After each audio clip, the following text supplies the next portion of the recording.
Film.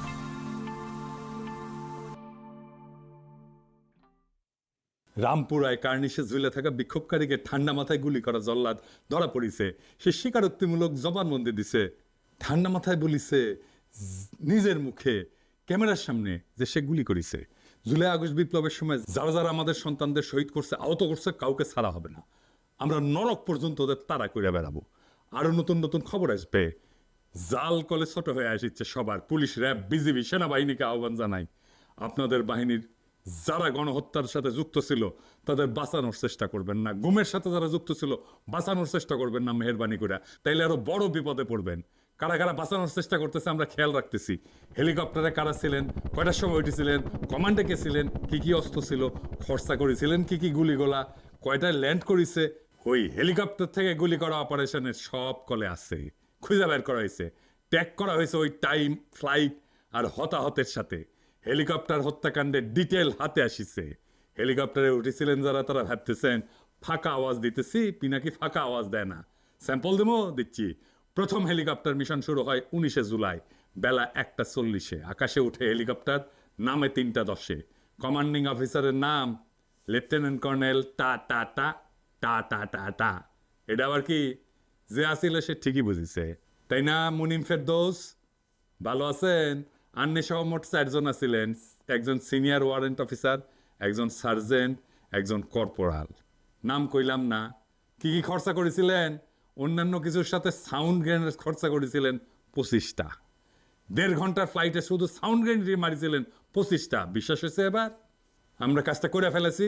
Lieutenant colonel Munim Ferdous পাতলা পায়খানা ছুটে গেছে না? আরে বেচারা, ওয়াকার সাহেবের পাও ধরে বসে থেকে লাভ নাই। পাশার দান এক সময় উল্টায় যায়, মজলুম ক্ষমতা পায়। প্রফেসর ইউনূস, আপনারে বলতেছি, প্রত্যেক হত্যা, প্রত্যেক গুম, সবগুলোর বিচার করবেন বলছিলেন আপনি, প্রতিশ্রুতি দিছিলেন। কেন গুম কমিশনের অ্যারেস্ট ওয়ারেন্ট দেওয়া সামরিক অফিসারদের গ্রেপ্তার করা হচ্ছে না?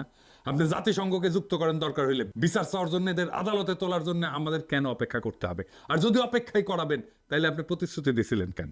এই সামরিক অফিসাররা কি করিচ্ছে জানেন? যারা গুমের সাথে যুক্ত ছিল, যারা আয়না ঘরে গুম করেছিল, তারা যাইয়া ওয়াকার সাহেবরে কইছে, দেখেছেন দেখেছেন আর্মির বদনাম করছে। আমরা তো সার্ভিং আর্মি, আমাদের কেন সিভিল আদালতে বিচার হবে? আমাদের সেনা আদালতে বিচার করেন জাহাপনা। সেনা আদালতে কেন? কারণ সেনা আইনে গুমের কোনো শাস্তিই নাই। বুদ্ধি হাজ, কেমনে কান্নি কেটে বাইরে হওয়া যায় সে বুদ্ধি ঠিকই বাইর করেছে। একমাত্র হাসিনা যদি আবার ফিরে আসে, তাহলে বাঁচবার পারবো। তাকে চুল গজায়, ট্রান্সপ্লান্ট করা যায়, ওষুধপত্র দেওয়া যায়। হাতের তালুতে চুল গজায়, যাওয়া যায় না। হাতের তালুতে চুল গজাইতে পারে কোনো দুর্ঘটনায়, কিন্তু হাসিনা আর ফিরবি না, ওই আশা করিস না। আওয়ামী লীগ আর ফিরবি না। দুনিয়া তো সোজা না।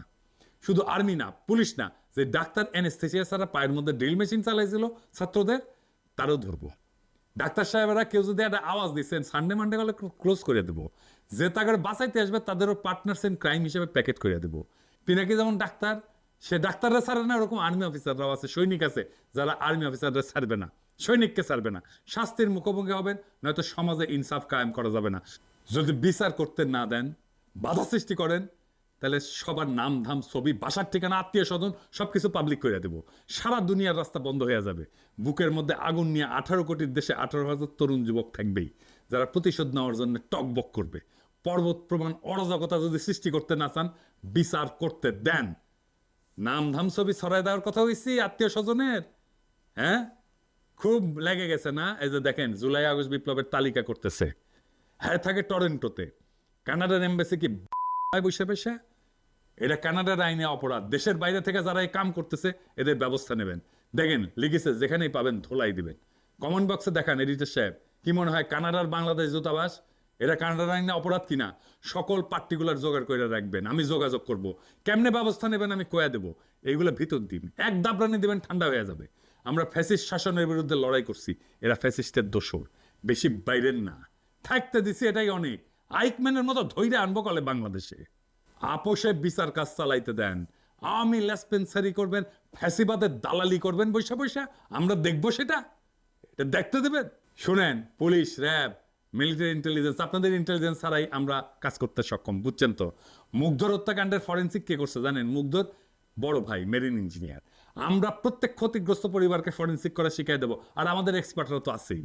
গ্রেপ্তার বা বিচারের পথে যদি বাধা সৃষ্টি করেন, তাইলে ওই জল্লাদ জয় বাংলা হয়ে যাবে, বিচার হবেই। আদালতে যেতে না চাইলে জনতার আদালতে বিচার হবে। কোনটা বাইছে নেন। রাস্তায় মাইর খা পিটুনি খেয়ে জয় বাংলা হবেন নাকি আদালতে জয় বাংলা হবেন, এটা আপনার চয়েস। সালমান এফ রহমান শ্রমিক বিদ্রোহের বার্তা দেয়, পলক টিস্যু পেপারে বার্তা দেয়। দেখেন আপনারা বৈশাখ ছিলেন মিয়া, গ্রামীণ ফেব্রিক্সে আগুন দিছে বেক্সিমকো শ্রমিকেরা। এই বেক্সিমকো জাতীয়করণ করা হয় নাই কেন? এখনই জাতীয়করণ করেন। এটা সাধারণ মানুষের টেকা চুরি করে বানানো, এটাই সারা দেশের মানুষের হক আছে। বেক্সিমকোর শ্রমিক কর্মচারীদের কইতেছি, দরবেশ বাবারে না সিনায় নিয়া রাস্তায় পিটায় জয় বাংলা করে দেব, মাস্তানি প্রত্যেকটা অফিস জয় বাংলা করে দেবো সারা বাংলাদেশে। এবার আসেন 7 কলেজ নিয়ে অগ্নিগর্ভ অবস্থা কেন হয়েছে সেটা নিয়ে আলাপ করি। এক সময় কলেজগুলোর একাডেমিক এবং প্রশাসনিক কাজগুলো হয়তো কোনো না কোনো বিশ্ববিদ্যালয়ের অধীনে, সার্টিফিকেট দিত বিশ্ববিদ্যালয়গুলো। এটারে বলা হয় অধিভুক্ত কলেজ। আমি যেমন রাজশাহী মেডিকেল কলেজে পড়ছি, ওটা তো কলেজ, কিন্তু আমার সার্টিফিকেট রাজশাহী বিশ্ববিদ্যালয়ের। আমার কলেজের প্রিন্সিপালি ডিন ছিল মেডিকেল অনুষদের, আমাদের রেজাল্ট দিত রাজশাহী বিশ্ববিদ্যালয়। মেডিকেল কলেজগুলোর মতোই অন্যান্য সমস্ত কলেজে কোনো না কোনো বিশ্ববিদ্যালয়ে অধিভুক্ত ছিল 90-এর দশক পর্যন্ত। পরে 90-এর দশকে এই কলেজগুলোকে জাতীয় বিশ্ববিদ্যালয়ের অধীনে আনা হয়, কারণ কলেজের সংখ্যা বেড়ে যাচ্ছিল, কলেজগুলোর কাজে আলাদা বাড়তি একাডেমিক আর প্রশাসনিক চাপ সৃষ্টি হইতেছিল বিশ্ববিদ্যালয়গুলোর উপরে। তো এরপর 2 দশক ঢাকা বিশ্ববিদ্যালয় কলেজ পরিচালনা কার্যক্রমের বাইরে থাকার জন্য জানেই না যে কেমনে এটা করতে হয়, কারণ ওই লোকগুলো তো চলে গেছে, রিটায়ার করে গেছে, ওই এক্সপার্টাইজটা সক্ষমতা হারায় ফেলছে। ঢাকা বিশ্ববিদ্যালয় কেন, সব বিশ্ববিদ্যালয় হারায় ফেলছে। কিন্তু হুট কইরা এই 7টা কলেজকে ঢাকা বিশ্ববিদ্যালয়ের অধিভুক্ত করে ফেলছে। ঢাকা বিশ্ববিদ্যালয়ের লোকবল নাই, সক্ষমতা নাই, আর এর কারণে শিক্ষার্থীরা দেখছে এই 7 কলেজ অন্য কলেজগুলোর তুলনায় পিছায় পড়তেছে, শিক্ষায়, দীক্ষায়, একাডেমিক অ্যাক্টিভিটিতে, প্রশাসনে পিছায় পড়তেছে। এইসব কারণে ক্ষোভের জন্ম হয়েছে। এই 7টা কলেজ কি কি? ইডেন কলেজ ঢাকার, তারপরে সরকারি শহীদ সোহরাওয়ার্দী কলেজ, তারপরে কবি নজরুল সরকারি কলেজ, বেগম বদরুন্নেসা, তারপরে মিরপুর বাংলা কলেজ আর তিতুমির কলেজ। এই 7 কলেজের প্রত্যেকটা দাবি যৌক্তিক। ওরা আলাদা বিশ্ববিদ্যালয়ের দাবি করছে, কিন্তু সমস্যা হচ্ছে এর মধ্যে কয়েকটা কলেজে, এই 7 কলেজের কয়েকটা কলেজে এইচএসসি আছে, ইন্টারমিডিয়েট যেটা কয় আর কি। তো এরা ছাত্ররা তো ইন্টারমিডিয়েট তো ইউনিভার্সিটিতে থাকে না, তো এরা ছাত্র কোথায় যাবে? এটা একটা সমস্যা। আবার এই সমস্ত কলেজগুলো বিশ্ববিদ্যালয়ে অধিভুক্ত, কিন্তু আবার শিক্ষক নিয়োগ হয়েছে বিসিএস থেকে, শিক্ষা ক্যাডার থেকে। মহাযন্ত্রণা না? মানে কোন দিক দিয়ে গ্যাঞ্জাম পাকায় রাখছে দেখছেন। এই 7 কলেজকে ঢাকা বিশ্ববিদ্যালয়ে অধিভুক্ত করে আরেফিন সিদ্দিক, আমির পান্ডা। বিসি ছিল ঢাবির, দুনিয়ার প্রথম বিসি যে কখনো বিশ্ববিদ্যালয়ে পড়ে নাই। জয় বাংলা স্লোগান দিতে পারতো, এটাই তার যোগ্যতা। ওই হারামজাদারে ধরেন আগে, এটার কারণে এই গাঞ্জাম। ওইটারে অ্যারেস্ট করেন, কোনো না কোনো ধারা পাইবেন ওটা ধরার, তারপর দেন 3rd ডিগ্রি, সুবিধা আছে। এইসব মিনমিনা আওয়ামী লীগরা ঠান্ডা হয়ে যাবে। কিন্তু এই ঘটনা রক্তক্ষয়ী সংঘাতের দিকে কেন গেল? কেউ করছে ছাত্র দল করছে, এই 2 পক্ষই আমাদের ছেলে। যারা মারাপিট করছে, সংঘাত করছে, 2 পক্ষই আমাদের। ছাত্র দলে পোলারা যদি রাস্তায় নেমে প্রতিবাদ করে তার শিক্ষার অধিকারের জন্য, সেটা করার পূর্ণ অধিকার তার আছে। তার অধিকার ছাত্র হিসেবে ক্ষুণ্ণ হয়েছে, এর প্রতিবাদ জানানো তার কর্তব্য। কিন্তু এই লড়াই ভাতৃঘাতী। আমার ডান হাতের সাথে আমার বাম হাতের লড়াইটা বাদাইলো কেন? এর দায় কার? এর দায় হচ্ছে তাদের যারা প্রথম থেকে চাইছে প্রফেসর ইউনূসের সরকার যেন সফল হইতে না পারে। এরাই সুপ্পুকে দিয়ে শপথ করাইছে, এরাই বুইরা খাটাস মরা গাধা ঘাটের মরাগুলোকে এনে উপদেষ্টা বানাইছে, অদক্ষ। এই 7 কলেজের সংঘাতের দায় শিক্ষা উপদেষ্টার। ওইখানে হাসনাতকে কেন যাইতে হবে? ওইখানে শিক্ষা উপদেষ্টা যাবে, সে মাঝখানে দাঁড়ায় বলবে বাবারা তোমরা ফিরে যাও, আমি দেখতেছি। এখানে মুরব্বীর ইন্টারভেনশন দরকার। ছাত্ররা আশ্বস্ত হয়ে ফিরে যাবে, যাইতো, আমি শিওর, লিখে দেন। ওরা প্রত্যেককে জিজ্ঞেস করেন, শিক্ষা উপদেষ্টা ওখানে যায় যদি রাতে বলতো বাবারা তোমরা ফিরে যাও, আমি দেখতেছি, ওরা ফিরে যেত। ওই রাতের সংঘাতের মাঝখানে যাইয়া পিতৃসুলভ মমতা নিয়ে, কর্তৃত্ব নিয়ে দাঁড়াইতে যদি না পারেন মিয়া, তাহলে দায়িত্ব নিছিলেন কেন? এই সরকার যান ফেল করে, সেই জন্যে এই ওয়াহিদুদ্দিন মাহমুদ বিএনপির প্রস্তাবে উপদেষ্টা হয়েছে। বিএনপিও প্রস্তাব দিছে, ঘাটের মরা দিছে, যাক প্রফেসর ইউনূস তো সামলাবে। এই ওয়াহিদুদ্দিন মাহমুদ হাসিনার উন্নয়নের গল্পের কথা আর দূরদর্শিতার কথা কইতে কইতে কাইছিয়া পড়ে যেত। দেখেন, প্রফেসর ইউনূসের সঙ্গে পল্লী কর্মসহায়ক ফাউন্ডেশনের সহপ্রতিষ্ঠাতা ছিল, 10 বছর এই প্রতিষ্ঠানের চেয়ারম্যান ছিল। তো এইটা তারে দিছে তার ফুটেজ। প্রফেসর ইউনূস খুশি হইয়া তার এই বুইরা খাটাস না 2টা দিছে মন্ত্রণালয়, এটা না 2টা দিছে। ওই পেশাব পায়খানা সামলাইতে পারেন না, 2 মন্ত্রণালয় সামলাবে কিভাবে? বই দিতে পারলো ছাত্রদের, পারলো না। ওই যখন ঢাবিতে ছিল, ঢাকা বিশ্ববিদ্যালয় ছিল 80-র দশকে, তখন শুরু হইলো কনসালটেন্সির খ্যাপ মারা। এই খ্যাপ মেরে টাকা কামাইতো শিক্ষকেরা। তো ওই ক্লাসেও আসতো না, ওই কনসালটেন্সি করছিল। ওরা যে পরিকল্পনা মন্ত্রণালয়ের দায়িত্ব দেওয়া হয়েছে, ওই আধুনিক দুনিয়া বুঝে 70-এর দশকে পিএইচডি করেছে। পার্সোনাল কম্পিউটার তখন আসে নাই, আসার অনেক আগে। আর এখন জেনারেটিভ এআই এর যুগ, এখানে আমি পরিকল্পনার দায়িত্ব দিছি তারে। আগামী 10 বছর দুনিয়ার অবস্থা কি হবে কবে পারবে? ওর কোনো ইনসাইট আছে? পারবে না। ওই প্লেনে ট্রাভেল করতে চায় না, যেটি গেলে বাংলাদেশ টাকা পয়সা পাবে সেটাও যাইতে চায় না, কয় আমার শৈলে কুলায় না। আরে ওরে দিয়ে রাখছে 2টা মন্ত্রণালয়, পারলে আর একটা দেন ওরে প্রফেসর ইউনূস। আজকালকার দিনে 30-40 বছরের মন্ত্রী হইতেছে, দাবড়ায় বেড়াইতেছে সারা দুনিয়ায়। আর প্রফেসর ইউনূস বুড়া হাবড়া, বুড়া ঘাটের মরায় না, মন্ত্রী বানাই দিচ্ছে। মন্ত্রী হওয়ার লোক পায় না। এটা 4 মাসে টিকতে পারে নাই। যে প্লেনে ট্রাভেল করতে বিজনেস ক্লাসে ট্রাভেল করবে, সেখানে শরীরে কুলায় না যার, সে 30-40 বছরের মন্ত্রীর সাথে পারবে, সেই দেশের সাথে পারবে? পারবে না তো, পারিচ্ছে না তো। এমন কবে মুরব্বীদের অসম্মান কইরা কথা কইতেছে। মুরব্বীদের নিজেদের মান নিজেদেরকে রাখতে হয়। লোভে তো চকচক করিছে, যখন উপদেষ্টার পদ দেখিছে, উপদেষ্টা হওয়ার কথা শুইনা একেবারে লাভ দিয়া উঠছে, তখন সব শক্তি চলে আসছে। একসময় ওই যে কুলীন ব্রাহ্মণের সাথে বিয়া দেওয়া লাগবে, এই জন্য হিন্দু ব্রাহ্মণ রমণীদের ঘাটের মরার সাথে বিয়ে দেওয়া হইতো। অন্তর্জলি যাত্রা, ইঙ্গাডা উপন্যাস, আক্ষরিক অর্থে বেদ বেগ, মৃত্যু শয্যায় উঠি নিয়ে গিয়া বিয়া দিছে এক তরুণীকে। আরে সেই সোনালী দিন কোথায় হারালো। উপন্যাস পড়তে পড়তে কতবার যে কান্দন এসেছে। না না, ওই মাইয়ার জন্য না, আমার নিজের জন্য। এইসব দিন থাকলে কতই না আনন্দে কাটতো। শালা মৃত্যু শয্যার তরুণী বউ, কপাল রে কপাল। না, ওই দিন বাগে খায় নাই। বাংলাদেশে সেই টাইম কিছুদিন পর পর ফিরে আসে, অন্তর্জলি যাত্রা ফিরে আসে অন্তর্বর্তীকালীন সরকার হইয়া।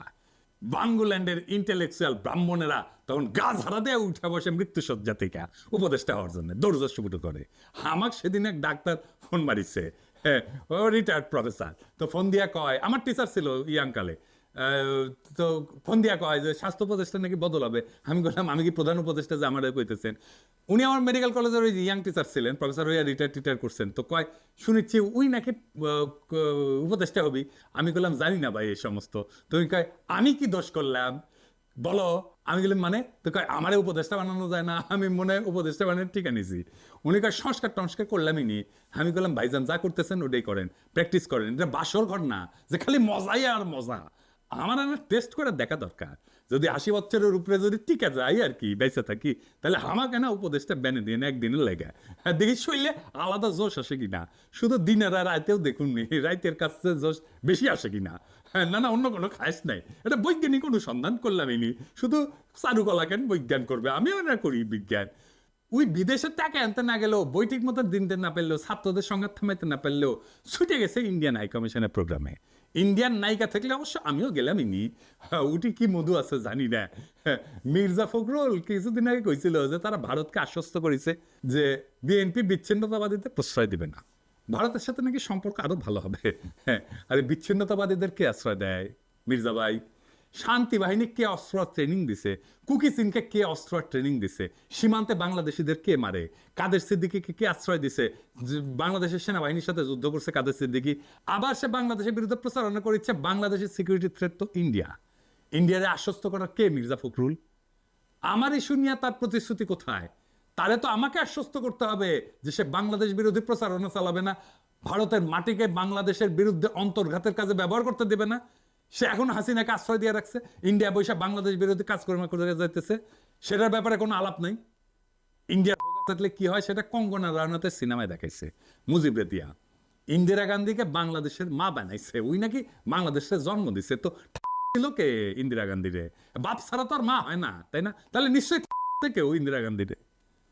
তো মুজিবের মৃত্যু দৃশ্য দেখাইতেছে, মুজিব পলাইতেছে ডরে, দরজা লেগে দিছে, আর কপালে গুলি খেয়ে জয় বাংলা হয়ে গেছে।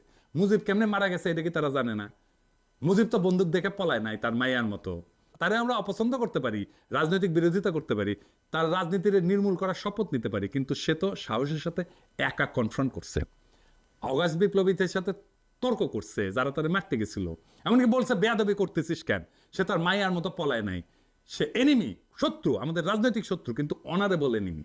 তার এই অকুতভয় ব্যক্তিত্বকে আমরা রেসপেক্ট করি, কিন্তু তাকে ভীতু কাপুরুষ হিসেবে উপস্থাপন করলো ইন্ডিয়ান সিনেমায়। এটাই হইতেছে ইন্ডিয়ান প্রতিদান। হাসিনার ক্যারেক্টার তার বাপের উপরে প্রতিস্থাপন করলো। আপনাদের জন্য এরকম লজ্জাজনক পরিণতি অপেক্ষা করতেছে। বাংলাদেশের চরম গ্রামপন্থার উত্থান, এইটা শর্ত আপনারাই তৈরি করে দিতেছে, আপনারা সকলে মিলা। আপনারা যত বেশি লুসা মারবেন না, তত বড় চরমপন্থার উত্থান হবে। ঠেকাতে পারবেন না, ঠেকাতে তো পারবেন না, উড়ে যাবেন একেবারে। লাইনে আসেন, আওয়ামী লীগরা দাবরানের উপরে রাখেন, ইন্ডিয়ারে দাবরানের উপরে রাখেন, তাইলে জনগণ সাথে থাকবে। ভাবতেছেন ক্ষমতার মধুচন্দ্রিমা উপভোগ করবেন, পারবেন না। ক্ষমতা নিয়ে কিসের মধ্যে পড়তে যাইতেছেন আপনাদের কোনো ধারণাই নাই। আমি একটা এপিসোড করেছি, বুঝবেন কিসের মধ্যে পড়তে যাইতেছেন। কিচ্ছু করতে পারবেন না, উইরা যাবেন ইন্ডিয়ার বাড়িতে একেবারে। প্রফেসর ইউনূসকে সাপোর্ট দেন সংস্কার করতে, অপরাধীদের বিচার করতে, আওয়ামী লীগ আর ইন্ডিয়ারে দাবরানির উপরে রাখতে। তাইলে একটা জাতীয় ঐক্য তৈরি হবে, এতে আপনাদেরই উপকার। না হলে আর কি করা, মারা খাইবেন। সবাই আমরা মুড়ি টিন নিয়ে বসবো, কেউ পাড়ের পাশে পাইবেন না, আর হাততালি দিব নির্বোধ আর ক্ষমতা লোভীদের জন্য। এটাই কলে উপযুক্ত পুরস্কার।